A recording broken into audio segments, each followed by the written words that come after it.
Labor logs, if you're doing time and material, you need to know how much labor is on the job. If you're doing unit pricing, such as Xactimate, you need to know labor logs for anything that's not unit priced, as we've talked about a little bit while ago.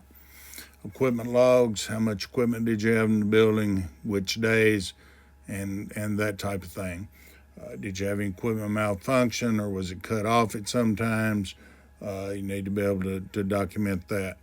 The biggest red flag that adjusters and consultants see on equipment logs, if you put 25 air movers and 4 DUs in a job on day one, and you take 25 air movers and 4 DUs out when it's dry on day 6, there's just no way to convince them that every product in that entire building got dry on the same exact time. So if that, and they are accurate on that, it's just not likely to happen. So, if you get one room dry, you need to titrate that equipment down as it comes out of the building. And if they see that, they understand it. But if you try to push the game that all of it was dry at 10 o'clock on Friday morning, when I got there, the entire house was wet the day before, and now it's dry. So watch that on your equipment logs. Consumable logs. Consumables are anything you use on the job and you throw away and don't bring back. Paper towels, soap, different stuff like that if you're doing time and material. Subcontractor invoices. If you hire a subcontractor, you can't mix and mingle. If you're turning in their invoice and expecting to get paid, you can't mix and mingle and say, well, I paid this demo subcontractor, $2,000 to do the demo in this job, and then turn around and bill it by the square foot. They call that double dipping. So you got to do one or the other. If you're lucky, they may not argue with you much about putting 20% on a subcontractor invoice, but a lot of times they fuss about that and say they don't pay overhead and profit on mitigation. Now, they pay what's in your contract. So if you're going to put subcontract on your scope of work, that you're going to have a subcontractor come in and remove the asbestos, and that you'll add 20% to the contractor's invoice for being over the job, and for you're not being over the job, you're also financing the job until you get paid. So just be sure to have that. If it's not written, it's not done. If you don't have it in your work agreement and your pricing, you're not going to get paid most likely for that item.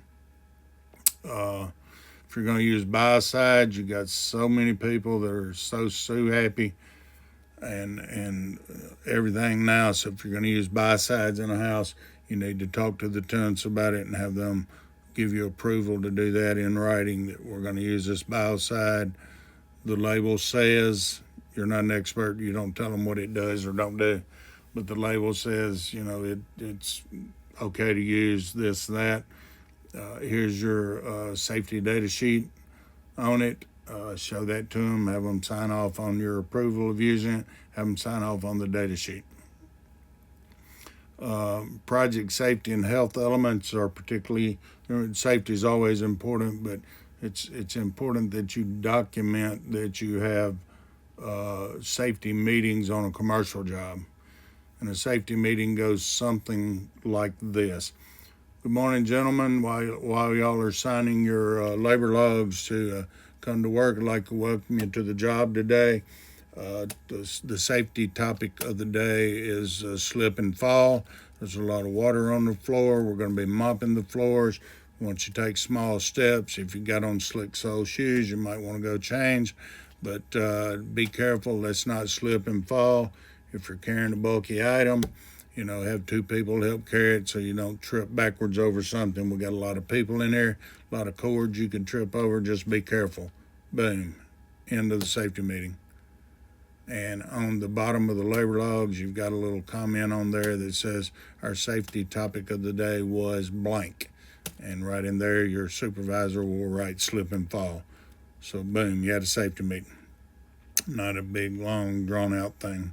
Pressure readings for negative air. If you're doing part of a building, you've got up containment, and you're going to put one part of the building under negative air or positive air, you need a manometer to read that. You need a recording manometer that tells you when you lose that. So it just gives you your negative air pressures on that. Completion certificate are really overrated or underrated. People don't do them. Well, she was happy when I left. No, she wasn't if you didn't document it.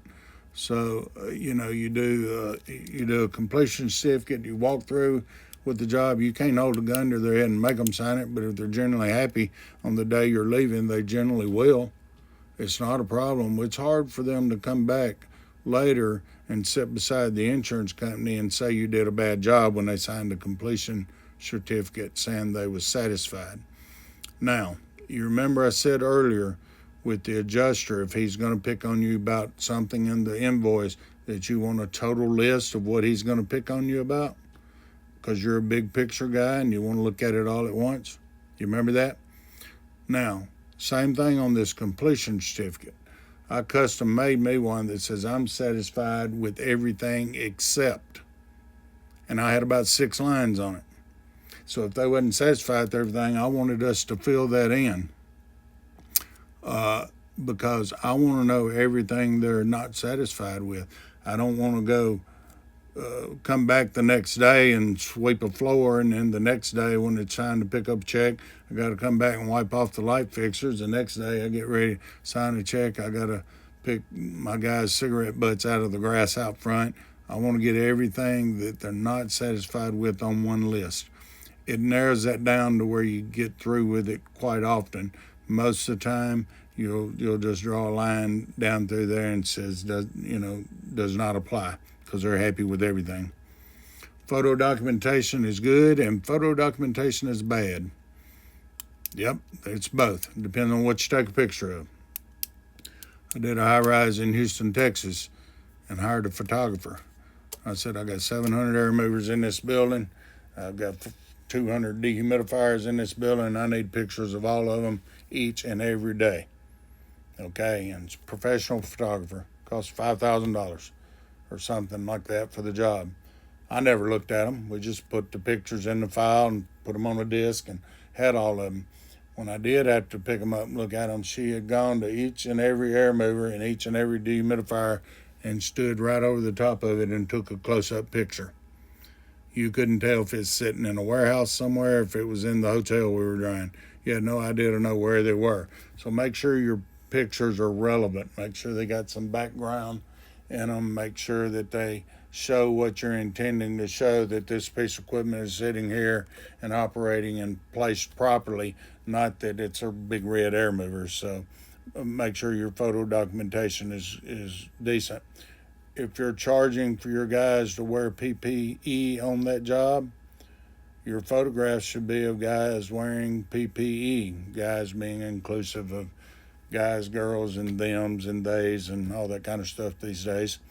But if you're charging for that, they got to be wearing it. Because guess what? When you send that in and they're not wearing it, well, this guy's not even wearing his PPE, but you're charging for that. I want you to take all your PPE off the invoice. So make sure your photos show that. Water bottles, Coke cans sitting around, trash everywhere at the end of the day. It just looks unruly. You need to have enough people there removing debris if you're doing a demo job to keep that debris out just pretty much immediately and to keep that area of the building clean. When you walk through that area that's already been demoed, it should not be nasty. It should be clean and vacuumed and ready to go. So make sure your documents and your photos show what you intend for them to show. Written communications. We try to do as much as we can by email and or text message sometimes, but if we happen to take an occasional phone call that has a conversation in it that we deem needs documented, which are most of them, you reverse email that. And that's simply by saying, dear customer, dear adjuster, thank you for the phone conversation today. As I understood it, you would like us to perform this or not to perform this. And we have mutually agreed to talk about that or mutually agreed not to do it at this point. If there's anything in this conversation that I misunderstood as represented in this email, please let me know immediately, or we will proceed as planned. And that way, and they may not even answer you, but you sent it to them, okay? And you've documented that phone call. Other than that, phone calls don't happen. Somebody in my organization tells me I talked to a lady at the desk. They said they was going to give us credit back on that item. I said, okay, who'd you talk to? Well, I don't know, just whoever answered the phone. I said, you talked to nobody.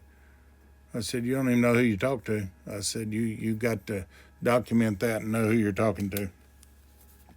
Limitations and deviations, again, go back up to the top and just say change order. That's what you need to go. When does job documentation begin? It begins when the phone rings. I'm in the murder mystery movies, or not the mysteries, the murder movies on TV like Forensic Files and all that. The investigation begins with the 911 call. They get more information off that 911 call than they do anything. So you need to get information, start getting information as soon as the phone rings, and continue that documentation through the entire job. If it is a medium to very large job, you may have one person assigned to do nothing but documentation. We have our supervisors turn their field notes in to the person doing this documentation at the end of their shift every day. And she works more at night than she does during the day, so during the night she will dictate all those and put them in the file and have them written down from each supervisor on what the crew's done. A lot of the adjusters will say, we want to see the field notes. Well, we don't have field notes. What do you mean? How'd you get the documentation? Well, some of them were taken off text messages that were sent in. Some of them were verbally relayed to the person doing the document, and some of them were put on field notes. Well, we want to see those field notes. We don't have them. They hit a shredder as soon as they're typed and documented. And we do that on purpose. You've got technicians out here that know a whole lot about air movers and dehues and how to drive a building and how to read meters, but they might not can spell meter.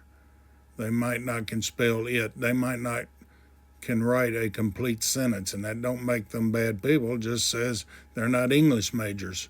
I happen to be one of those people. When I'm thinking, I don't think about spelling. I just write down what it sounds like. But you can't put that in documentation for the job. It makes it look very unprofessional. I mean, as simple as, did you put a space behind the comma before you started typing, or vice versa? So, have somebody that's good at that to do your documentation on the larger projects. So, excellent documentation. What do you get out of that? You get a lot of marketing out of that. I mean, you go in and you sit down and you meet with a manager of a hotel, and you carry a small, easy to read, very well documented file in, and they had a water damage 3 months ago because you seen somebody over there in a big purple dotted truck or some color doing it. You knew what they were there doing, and you walk in and say, hey, we'd like to do your next water damage. I hope you never have one, but here's an example of some documentation we do and give to you. And they're going to reflect immediately on what invoice they got from the company that just left there. And if you do an excellent job and they did not, you'll win that client over for the next time. You also think, well, that's a lot of work to do for one hotel. He's got buddies. All the hotel guys run together, girls, guys, whatever, the managers. Most of the time, if you see a Holiday Inn, the company that owns them owns multiple Holiday Inns. Some of them small as 5 or 6, some of them 16 or 17. I've worked for some and own hundreds. So you're not really trying to get work from one person. You're trying to get to that person that you can work with. So project information sheets is just your note sheets that you're going to give to the documentation It's just going to keep up with all the project information. You'll also have at the beginning of the project information, you want to know everything about the project.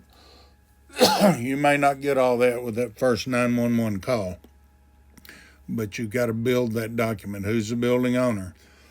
Who's the tenant? What's the name on the building?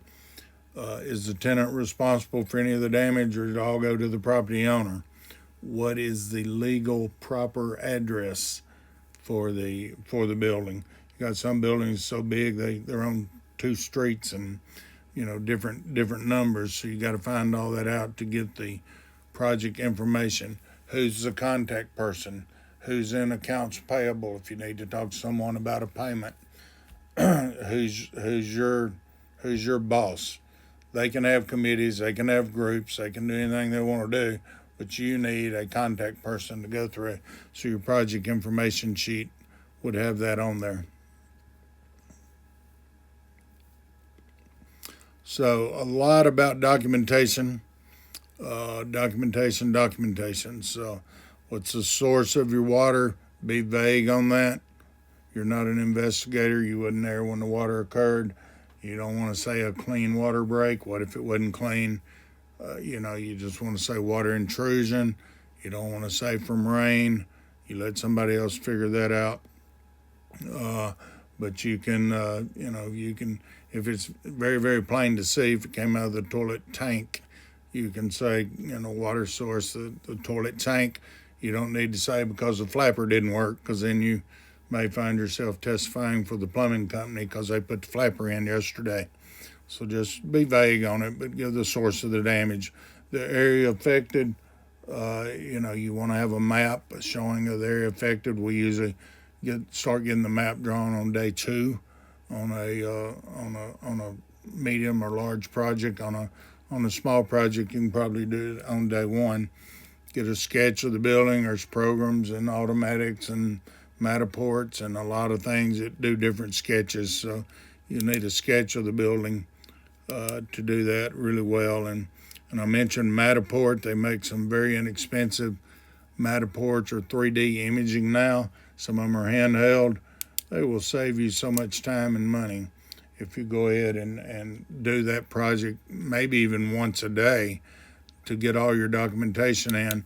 But then, later when you're looking at something and trying to figure out exactly how it was, you can go back and pull it up yourself and look at that. And if you've never seen a Matterport, just log on to any large real estate company and look at some of their projects, and you just take your mouse and walk through a building. You can look up at the lights or down in the toilet. You can see any and everything about the project. So it used to be an expensive tool. The first one we bought was $10,000 or $12,000. Now you can get them in the hundreds. The biggest difference is $10,000 or $12,000. You can see the fingerprints on the refrigerator. For $300 or $400, you can see the refrigerator. But you just get a lot clearer image the higher price you go. So unaffected areas, if there's areas unaffected, they need to be marked. And areas that you may not be working in. Areas that you're going to be drying. We've been over moisture points and content and atmospheric conditions, the same as psychometric conditions. The affected, the unaffected, the outside, you always need that because the outside will affect your inside conditions as well. Equipment placement, how much equipment you have in the building, where was it placed properly? Equipment readings, if you got a DU in there, we need to know it's working. We need to know grains in, grains out, basically. Drying notes, any notes during your drying plan that needs to change your plan. And guys, the time to do this is while you're on the job site. You don't go back to the office and sit down and do it later. The time for your people to do that's why they're out there looking at the job site. Just keep it timely. An example of equipment log. This is a paper log. Most people are doing this electronically now, and you can, but just what day the equipment's on and off, what your reading point is, and then your moisture points on your drywall and stuff. This is a crudely drawn moisture map, which works fine on the first or second day or maybe forever. tells you what your material is, and what material is dry, what material is elevated, and it's all by color coding. This is your psychometric chart on top. Gives you your RH, your GPP, your temp, RH, and GPP. We really don't care too much about any of that except GPP. And I said almost. I mean, if the house is 40 degrees on the inside, you're not going to dry it very well. You're going to need warmer temperatures to make everything work fine. But we got to know that the equipment's working. We got to know what's going on in the house. If your unaffected air is as wet as your affected air is, it means you got a leak. You either need to put in more dehumidification or you need to tighten up your chamber. Another drawing here showing where red, yellow, green. We talked about that, where you're wet at in the red, and then you got your yellow, and then you got your green, and just sort of kind of shows a good map that gives you a good reference. This one does not have measurements. Not saying they all have to have measurements, but you do need measurements on most of them. So, different type of programs. It's Tramex program up there at the top.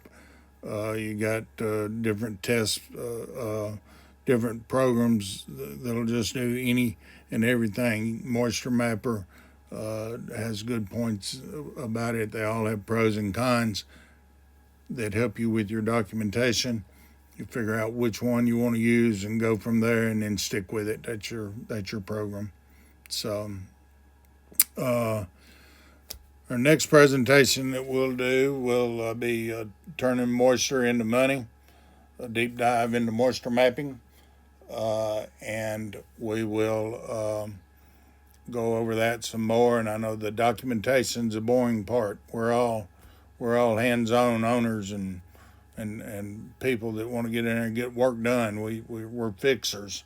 We got to do it. Well, we're trying to fix your bank account. That's what we're trying to fix. And I think that's why you're in business, is to make money. So let's get out there, get your documentation down. If you don't take anything out of the day's class, take out of there is get your program down, get it like you want it, be consistent. Don't jump all over the board with stuff. So I hope today's helped you. You've got my number and all the information that you need to give me a call. If you need to give me a call, I'll be glad to chat with you and update you on anything. Here's some of our numbers here that you can feel free to call if you need to. So, y'all, I hope you've enjoyed the information, and y'all have a good day.